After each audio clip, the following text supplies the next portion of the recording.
우리는 기도 응답을 받는 비결에 대해서 여러 가지 이야기를 하곤 합니다. 그리고 때로는 듣곤 합니다. 그렇다면 가장 확실한 기도 응답의 방법은 무엇일까요? 그것은 우리가 아는 것처럼 기도를 응답받기까지 포기하지 않는 것입니다. 왜냐하면 기도를 포기하는 그 순간 그 기도의 응답은 사라지기 때문입니다. 여기서 더 기도한다고 뭔가 나아질 수 있을까? 바뀔 수 있을까? 과연 될 수 있을까? 가능할까? 안 되겠지? 라고 하는 순간, 포기하는 순간 응답은 사라지고 마는 것입니다. 세상 일도 마찬가지죠. 무언가 자신의 뜻과 계획을 이루기 위해서 사람들은 오늘도 저마다 노력하고 애를 쓰고 훈련하고 연습하고 또 준비합니다.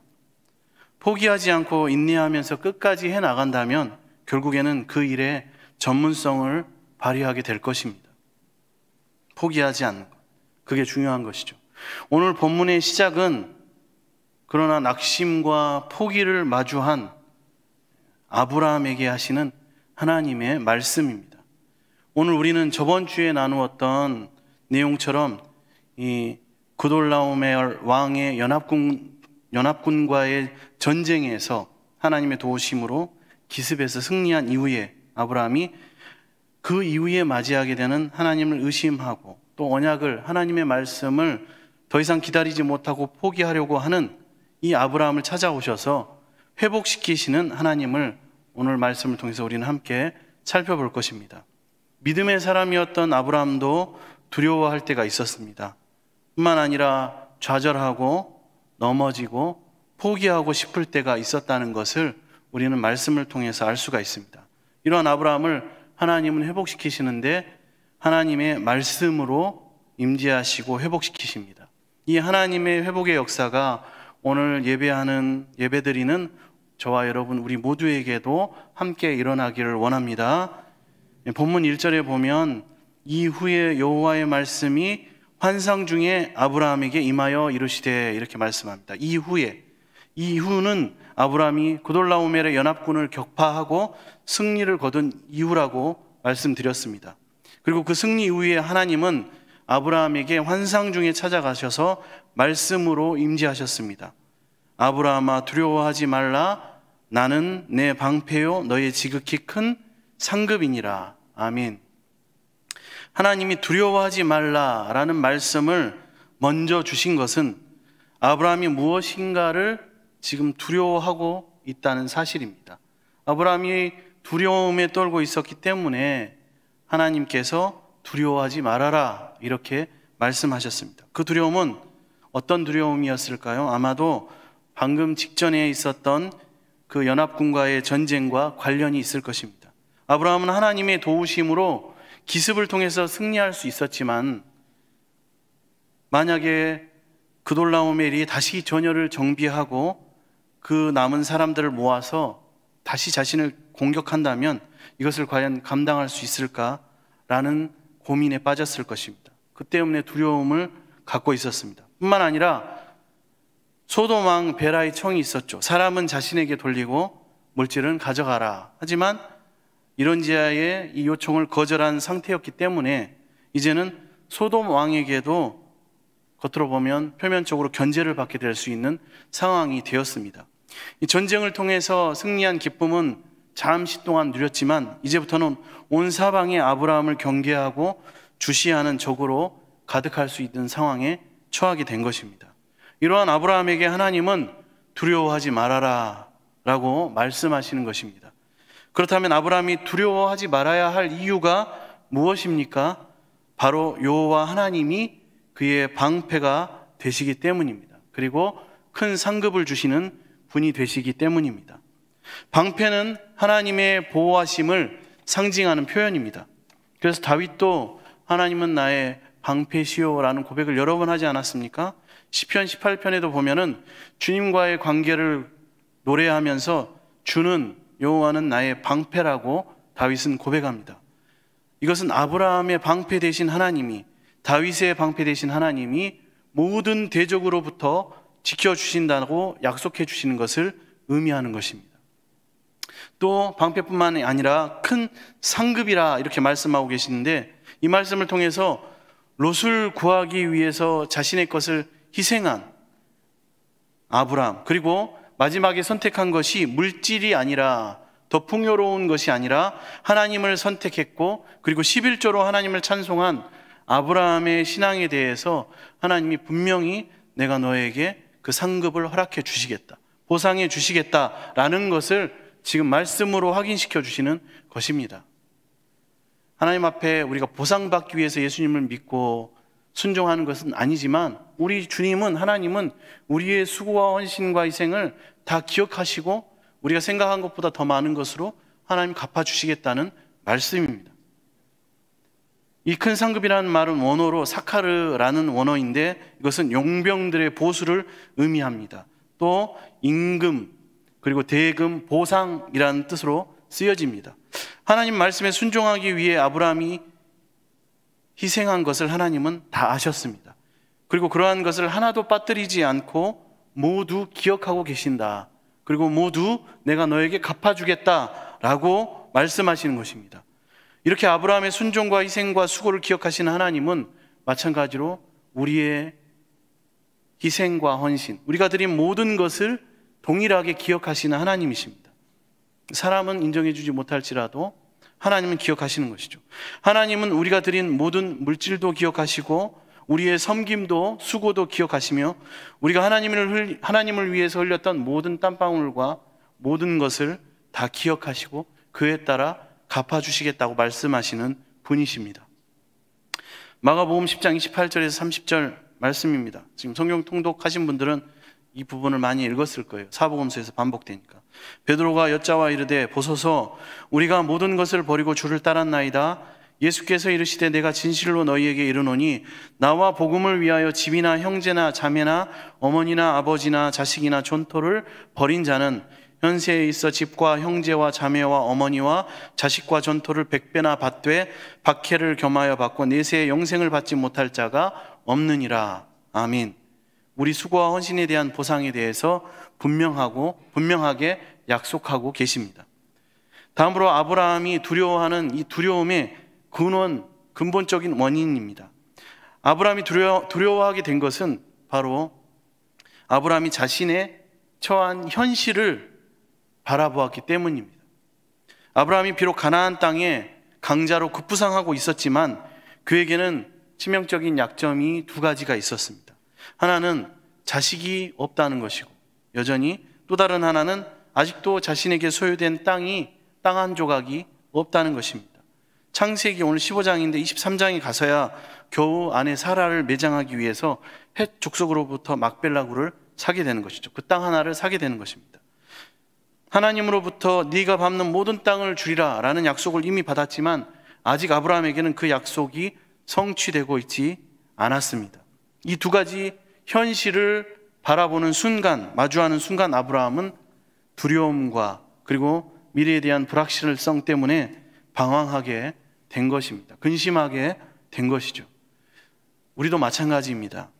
불타는 사명을 가지고 또 하나님께서 허락하신 직분 앞에 헌신하며 열심히 하나님 앞에 충성을 맹세했지만,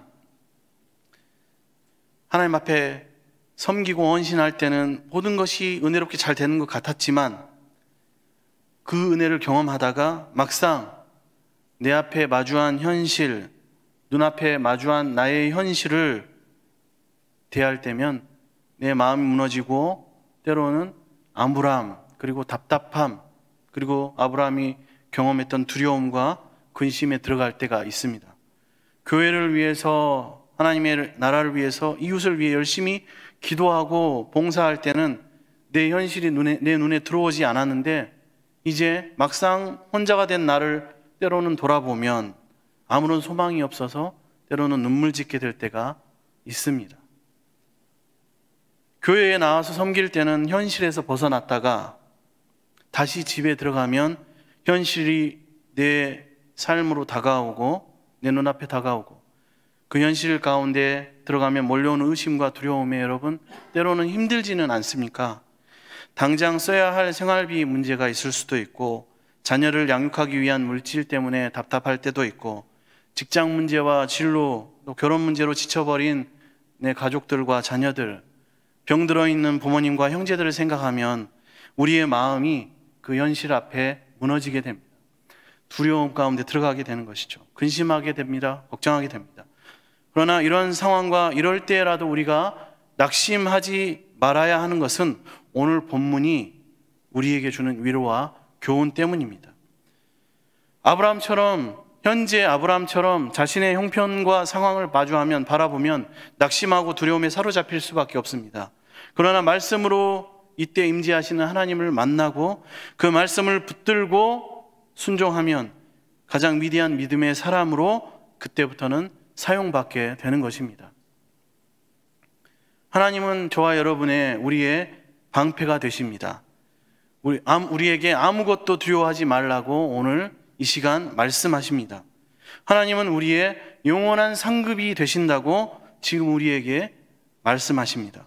우리가 수고하고 헌신하는 것 하나님이 다 보상해 주시는 것은 물론이고, 심지어 하나님 자신을 상급으로 우리에게 주실 것을 지금 말씀하고 계십니다. 하나님은 한 번만 우리를 도우실 수 있는 분이 아니십니다. 영원토록 우리와 함께 하시고 영원히 우리를 보호하시고 지켜주시는 분이십니다.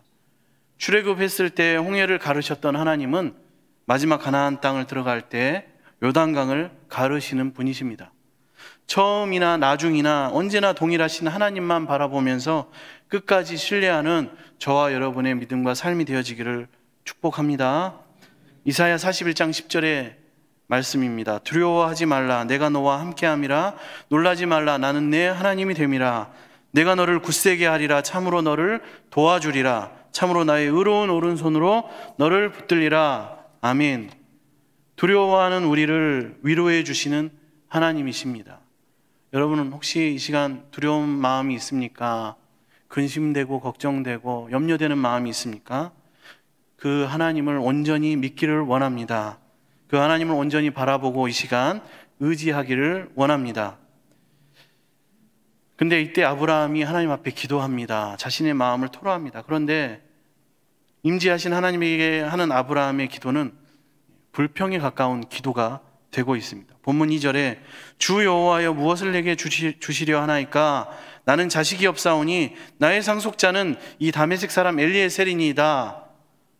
기도 가운데 아브라함은 자신의 생각을 말씀드립니다. 다메섹 사람 엘리에셀을 나의 상속자로 삼겠습니다. 이 말 속에는 약속이, 하나님의 언약이 이행되지 않는 것에 대해서 불평하는 마음, 따지는 마음, 그리고 이제는 하나님의 약속을 더 이상 하나님 기다리지 못하겠다는 포기의 마음이 담겨져 있습니다. 아브라함의 믿음이 한계 상황에 다다르게 된 것입니다. 때로는 우리도 그럴 때가 있죠. 왜 이러십니까? 언제까지입니까? 다윗이 고백한 것처럼 어느 때까지입니까? 더 이상 제가 할 수 있겠습니까? 그러나 하나님은 아브라함에게 말씀하시죠. 4절에 그 사람이 내 상속자가 아니라 내 몸에서 날 자가 내 상속자가 되리라. 아멘. 분명히 하나님은 전에도 아브라함의 몸에서 티끌과 같은 후손이 태어날 것이라고 약속해 주셨습니다. 그리고 그 약속을 오늘 본문에서 다시 한번 말씀으로 확인시켜 주시는데, 이번에는 티끌이 아니라 하늘의 별로 비유하면서 아브라함의 몸에서 태어날 후손들이 셀 수 없이 많아질 것을 다시 한번 약속해 주시고 계십니다. 하나님의 말씀은 언제나 동일하십니다. 그리고 분명하십니다. 상황과 환경에 따라 바뀌는 것이 아닙니다. 상황과 환경에 따라 우리는 때로 변하고 움직이고 흔들리지만 하나님의 말씀은 동일합니다. 우리를 향하신, 아브라함을 향하신 계획이 그랬듯이 저와 여러분을 향하신 하나님의 계획과 하나님의 섭리는 과거나 현재나 지금이나 또 앞으로 다가올 미래나 언제나 동일하십니다. 하나님은 엘리에셀을 상속자로 삼을 생각을 하지 말고 아브라함의 몸에서 태어날, 너의 몸에서 태어날 아들을 기다리라 라는 것입니다.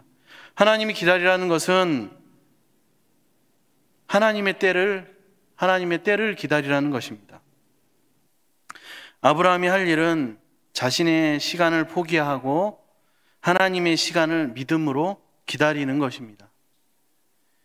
하나님의 시간을 기다리기 위해서는 먼저 우리는 우리 자신을 내려놓는 것을 우선으로 해야 합니다. 내 자신을 우선으로 내려놓지 않으면 기다리지 못하기 때문입니다. 조바심이 나고 내 생각대로 가다가는 또 돌아가게 되고 또 불평하게 되고 또 다시 하나님 앞에 돌아오는 데 시간이 걸립니다. 더 이상 내 힘으로 하나님 이 시간 아무것도 할 수 없습니다 라는 걸 인정하고 인간적인 꼼수와 나의 생각을 내려놓고 그 사실을 인정하고 오직 주님만이 하실 수 있다는 그 믿음의 고백으로 나아가야 하는 것입니다. 내 생각을 쓰면 쓸수록 내 방법을 쓰면 쓸수록 돌아가는데 이때 내가 할 수 없습니다. 하나님만 의지합니다. 주님이 하셔야 됩니다. 라고 고백하면 주님을 인정하면 기다릴 수 있고 하나님의 때가 다가오게 되는 것입니다. 여기서 또 우리가 하나님 말씀을 통해서 생각해 볼 수 있는 것이 있습니다. 바로 아브라함의 생각과 하나님의 생각이 다르다는 것입니다. 우리의 시간과 하나님의 시간이 다른 것처럼 하나님의 때가 다른 것처럼 아브라함의 생각과 하나님의 생각이 다르다는 것입니다. 우리의 생각과 하나님의 생각은 다르다는 것입니다. 아브라함은 자기의 생각이 하나님의 생각이기를 원했습니다. 그러면 상속자 문제도 해결이 되고 가나안 땅도 이렇게 저렇게 해서 내 생각대로 차지할 수 있다는 계획을 들고 하나님 앞에 지금 나아가는 것입니다. 엘리에셀을 상속자로 삼고 내 후손으로 삼아서 하나님이 가라는 가나안 땅으로 가가지고 정복하고 땅을 차지하면 되겠구나 나름의 계획을 가지고 가는 것이죠. 우리도 이러한 신앙의 오점을 남길 때가 오류를 범할 때가 많이 있습니다. 내가 드리는 기도의 대부분은 하나님 뜻을 먼저 구하고 그 뜻이 이루어지기를 믿음으로 기다려야 하는데 그게 아니라 내 생각을 하나님의 생각으로 만들기 위해서 하나님을 설득하려 한다는 것입니다. 우리의 기도를 통해서 하나님의 뜻을 나의 뜻으로 바꾸려고 한다는 것입니다. 아브라함의 심정이 지금 그러합니다. 오죽 답답하면 그러겠습니까? 약속해 주신 것은 보이지 않고 다가오지 않고 까마득하고 답답하고 암울하고 아무런 해법도 보이지 않는 이 순간에 나의 생각을 하나님의 생각으로 만들려는 것입니다. 그러나 이것은 하나님이 가장 싫어하는, 하나님이 가장 원하지 않으시는 신앙의 모습이라고 할 수 있겠습니다. 이사야 선지자는 이사야 55장 8절로 9절에 이렇게 말씀합니다. 이는 내 생각이 너희의 생각과 다르며 내 길은 너희의 길과 다름이니라. 여호와의 말씀이니라. 이는 하늘이 땅보다 높음같이 내 길은 너희의 길보다 높으며 내 생각은 너희의 생각보다 높음이니라. 아멘. 이렇게 하나님의 생각과 우리 생각이, 하나님의 길과 우리의 길이 다릅니다. 분명한 것은 하나님의 생각이 언제나 옳고 뛰어나고 높다는 것입니다. 하나님이 우리 기도에 응답하지 않으신다면, 우리의 생각대로 우리가 원하는 대로 응답하지 않으신다면 언제나 하나님의 다른 생각과 길이 예비되어 있다는 것입니다. 주시지 않는다고 원망하고 낙심할 것이 아니라 우리에게 주님의 길을 보여주십시오, 이렇게 기도해야 하는 것입니다. 하나님이 열어주시고 보여주시는 그 길을 향하여 내 생각과 내 뜻을 내려놓고 주님 달려가겠습니다 라고 하나님 앞에 기도해야 한다는 것입니다. 사도 바울은 2차 전도여행 당시에 개인적으로는 아시아 선교를 이어가고자 했습니다. 하지만 성령이 그 길을 막으시고 환상을 통하여 유럽으로 마게도냐로 선교를 이어가게 하셨습니다. 하나님의 뜻과 바울의 뜻이 달랐을 때 하나님의 더 깊으시고 선하신 다른 뜻이 있음을 우리는 말씀을 통해서 확인할 수 있습니다. 그 말씀에 순종했을 때 바울은 예비된 하나님의 은혜와 역사를 경험할 수 있었고 땅끝까지 하나님의 교회를 세우고 복음 전하는 역사가 이루어지게 되었습니다. 다음으로 믿음으로 의롭다함을 받게 되는데 본문 15장 6절 말씀입니다. 아브라함이 여호와를 믿으니 여호와께서 이를 그의 의로 여기시고. 아멘. 불평하듯이 기도했던 아브라함은 하나님의 말씀에, 하나님이 하시는 그 말씀에 어떻게 반응했습니까? 아브라함은 하늘의 별들처럼 자손이 많아질 것이라고 말씀하시는 하나님을 믿었다라고 말씀하고 있습니다. 그랬더니 하나님이 아브라함을 의롭다고 여겨 주셨습니다. 여기서 믿다라는 말은 원어로 아만이라는 동사형인데 이것은 믿다, 이 믿다라는 말이 많이 등장했지만 이 원어는 성경에서 처음 등장하는 말입니다. 이 믿다라는 원어의 의미로 하나님 앞에 믿음을 고백했을 때 아브라함이 하나님으로부터 의롭다 인정받게 되었습니다. 그 전까지도 의롭다함을 받을 수 있는 그런 기회가 많았지만 그 정도 믿음까지는 아니었다는 것이죠. 그러나 이제는 아브라함이 불가능을 가능하게 하시고 또 모든 것을 이루시는 하나님을 믿고 하나님의 생각과 하나님의 길, 하나님의 뜻을 따라가기로 이제 여기서 믿고 결단하게 된 것입니다.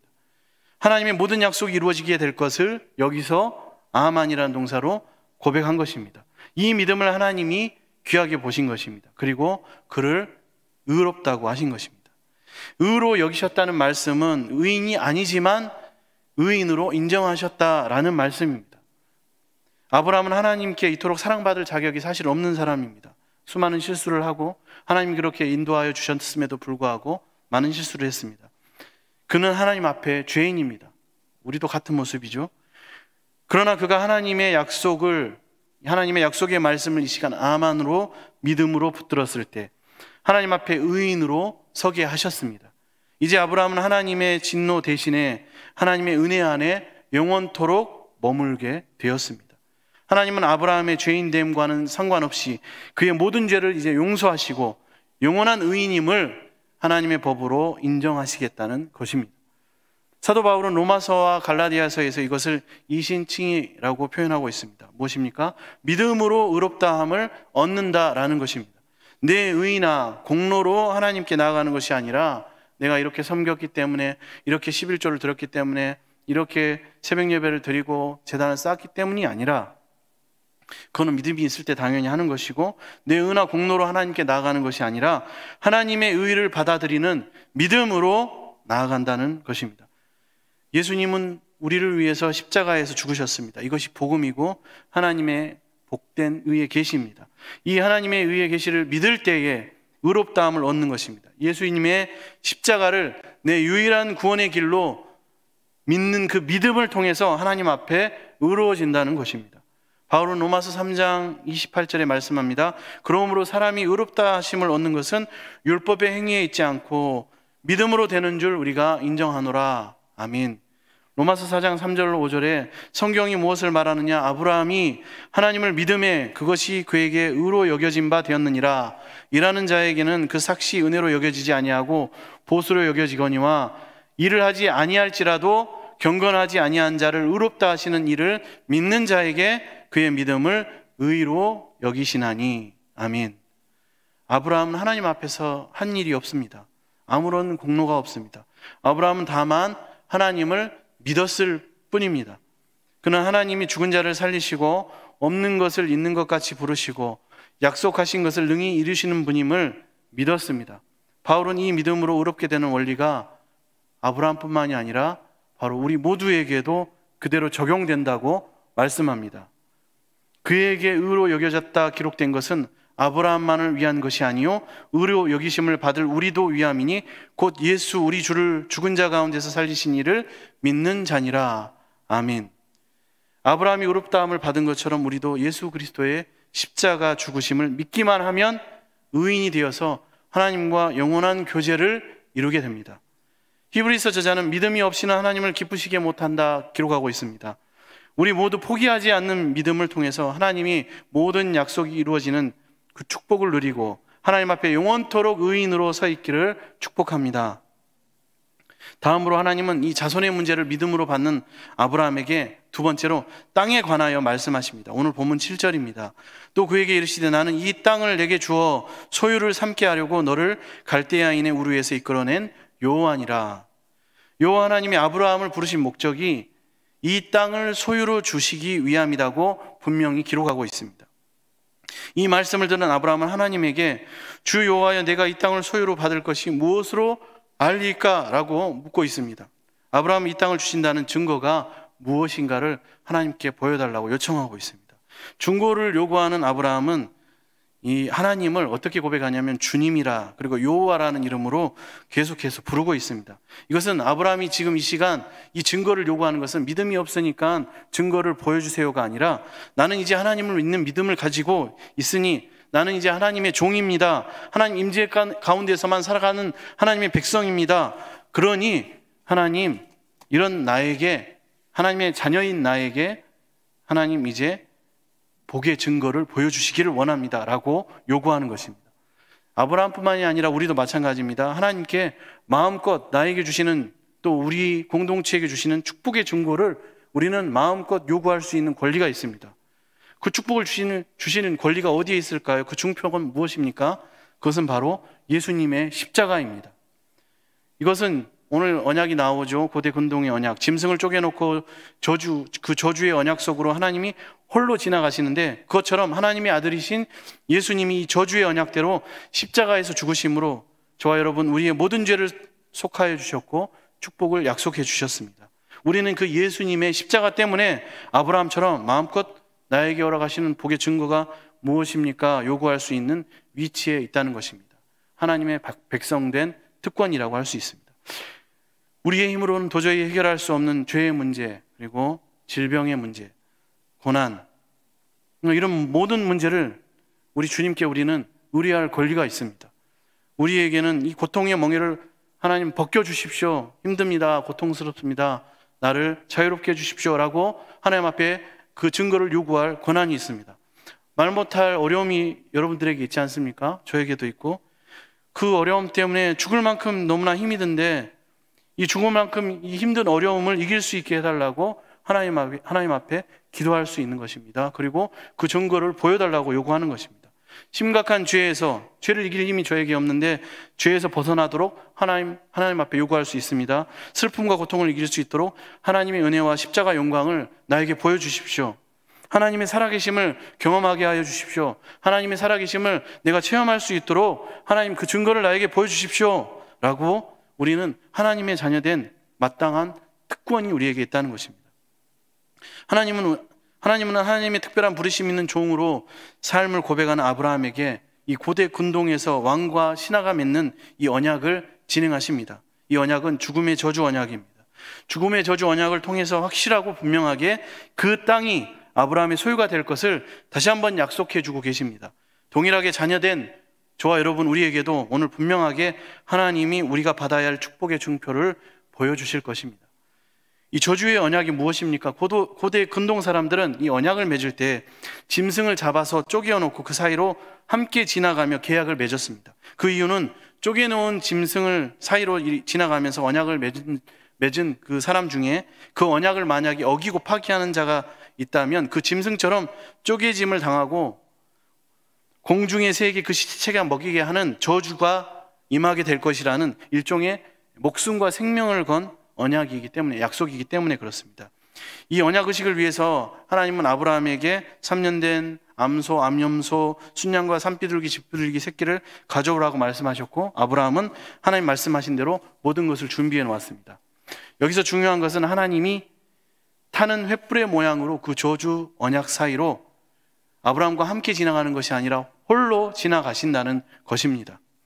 불은 횃불의 모양으로 지나가셨는데, 불은 모세오경에서 하나님의 임재의 표현으로 나타납니다. 그래서 모세에게 나타날 때도 타는 불꽃의 모양으로 나타나셨고, 광야에서도 이스라엘 인도하실 때 불기둥으로 임하셨고, 모세가 시내산에서 십계명을 받을 때도 하나님 불 가운데 강림하셨습니다. 이 계약은 원래 방금 말씀드린 것처럼 아브라함과 하나님 함께 지나가야 하지만 하나님이 홀로 지나가셨습니다. 그래서 아브라함에게 저주는 제외되고 저주에 대한 책임은 면제되고 하나님이 허락한 축복만 임하게 된 것입니다. 저주는 하나님이 스스로 담당하셨다는 것입니다. 이것은 우리에게 놀라운 하나님의 사랑을, 또 하나님의 위대하신 은혜를 우리에게 보여주는 말씀입니다. 이 언약대로, 이 말씀대로 예수님께서 홀로 십자가에서 살과 피를 내어주셨습니다. 그렇게 죽을 수밖에 없는, 저주받을 수밖에 없는 우리의 그 저주를 면제시켜 주시고 축복을 주시며 우리를 살게 하신 것입니다. 이렇게 우리를 위해 생명을 아끼지 않으신 하나님의 사랑을 우리가 믿기만 하면 우리는 아브라함이 누린 풍성한 복을 함께 누리게 되는 것입니다. 그래서 오직 의인은 믿음으로 사는 것입니다. 하나님은 아브라함과 더불어서 애굽 땅에서부터 그 큰 강 유브라데까지 그 자손에게 주시기로 오늘 본문 하반절에 약속하고 계십니다. 아브라함의 후손들은 이 땅을 영원히 차지하게 될 것입니다. 잃어버린 에덴 동산, 그 에덴 동산이 회복이 됩니다. 어떻게 됩니까? 아브라함의 후손인 예수 그리스도에 의하여서 영원 무궁한 하나님의 나라가 임하고 회복되고 이루어지게 될 것입니다. 그리고 이루어졌습니다. 이것이 아브라함을 갈대아 우르에서 불러내신 하나님의 목적입니다. 세상적이고 물질적인 복을 위해 아브라함을 부르신 것이 아니라 영원한 하나님 나라의 회복을 위해서 아브라함을 택하시고 부르신 것입니다. 이제 아브라함은 마음의 눈을 열어서 앞서서 언약대로 이루실 하나님만을 바라보고 하나님이 인도하시는 대로 따라가기만 하면 되는 것입니다. 저와 여러분, 오늘 이 시간 이 말씀 받는 우리도 마찬가지입니다. 이 세상에서 잘 먹고 출세하고 성공하라고 우리를 택하여 부르신 것이 아니라 하나님이 다스리는 그 나라의 회복을 위해서 십자가의 희생으로 우리를 지명하여 부르시고 우리를 구속해 주신 것입니다. 이제 우리는 우리를 구속하신 예수님을 바라보고 예수님이 걸어가신 그 길을 믿음으로 따라가기만 하면 됩니다.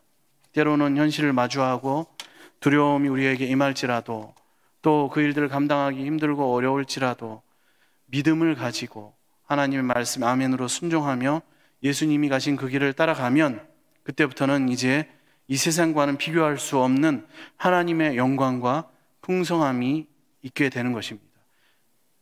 하나님은 신실하신 분이십니다. 우리 눈에는 너무나 늦는 것 같고 아직인 것 같고 더딘 것 같고 답답한 것 같지만 반드시 응답이 있습니다.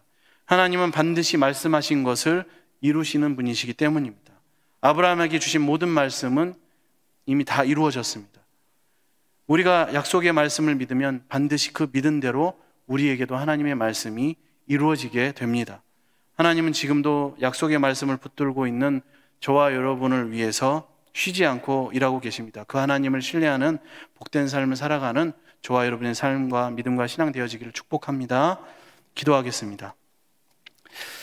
사랑의 주님, 오늘 말씀을 통하여 두려워하는 아브라함에게 찾아가 주시고 아브라함을 회복시켜 주시며 아브라함에게 다시 언약을 주심으로 말미암아 우리에게도 회복과 언약과 소망 주심에 감사를 드립니다. 아브라함에게 허락하신 믿음을 우리에게도 허락하여 주셔서 하나님의 의를 덧입게 하시고 현실을 마주하여 두려움과 근심에 흔들리는 우리에게 하나님 언약의 증표인 예수 그리스도로 충만케 하시고 예수 이름의 힘과 능력으로 모든 어려움을 잘 극복케 하여 주옵소서. 나의 생각과 뜻을 하나님께 강요하는 것이 아니라 하나님의 생각과 뜻을 받아들이고 주님의 길을 잘 따라가며 하나님의 복을 다 받아 누리는 삶이 되게 하여 주옵소서. 그렇게 인도하실 주님 감사드리며 언제나 우리와 함께 하시는 예수님의 이름으로 기도드립니다. 아멘.